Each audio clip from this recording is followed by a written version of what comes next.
The striking Argentina comes just 45 days after President Javier Milei took office, making it the fastest action of its kind into the term of the new government.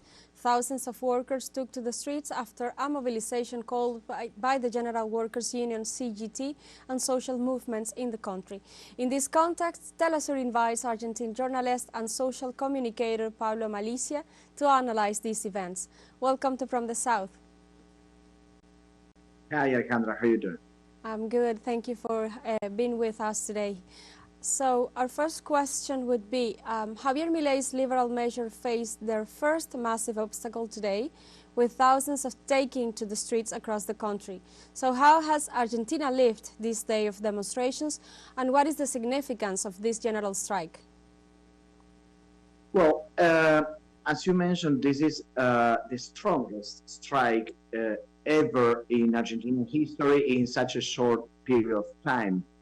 But it was not only that the workers marched again, trying to protect themselves from the cut of rights that the government is planning to do in the matter of labor laws and rights, but also the workers marched because the government is planning to surrender the Argentinian sovereignty in every way. So the conscience of the people is very aware that they want to sell the companies, the oil company, the big state-owned companies, and they want to, for example, allow people from abroad to be able to buy as much Argentinian land as they want, including rivers, including lakes, including seashore, strategical positions that shouldn't be in hands of foreign people.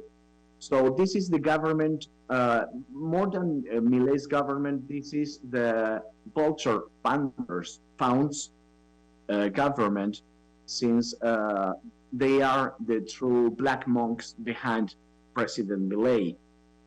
He represents their interests, and they are willing to break Argentina in parts.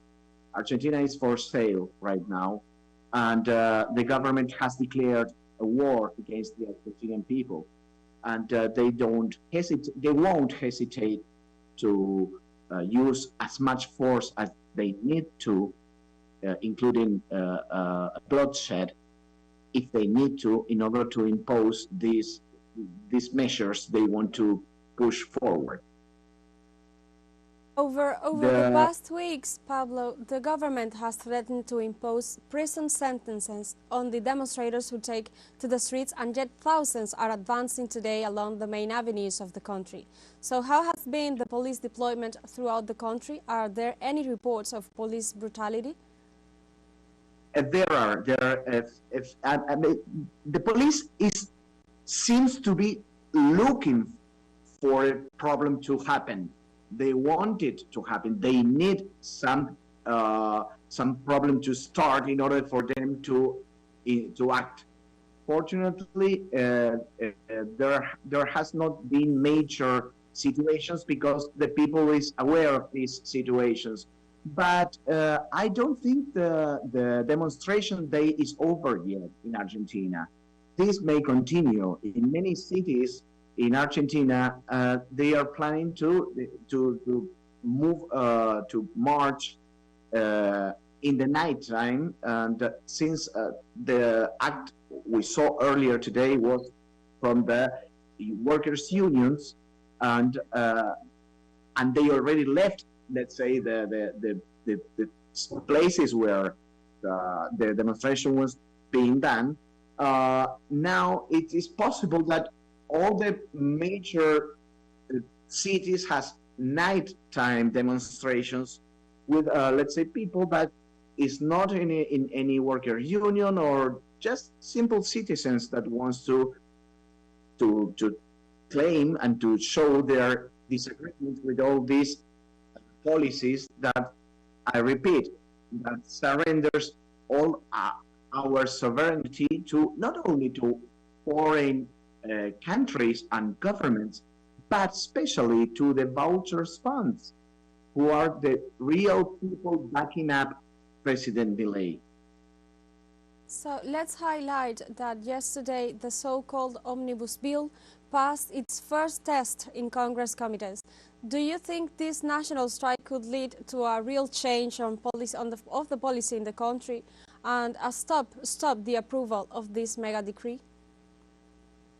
I think that this is no. I don't think that this demonstration is going to achieve much more than what it already has. But I also say that this is the first step in this long way. There is a long way of struggle of the people, of the workers, of the working class, and this is only the first step, and it was a very strong step. But I also think that President Milei is also willing to prove his own manhood in a way by repressing and using violence.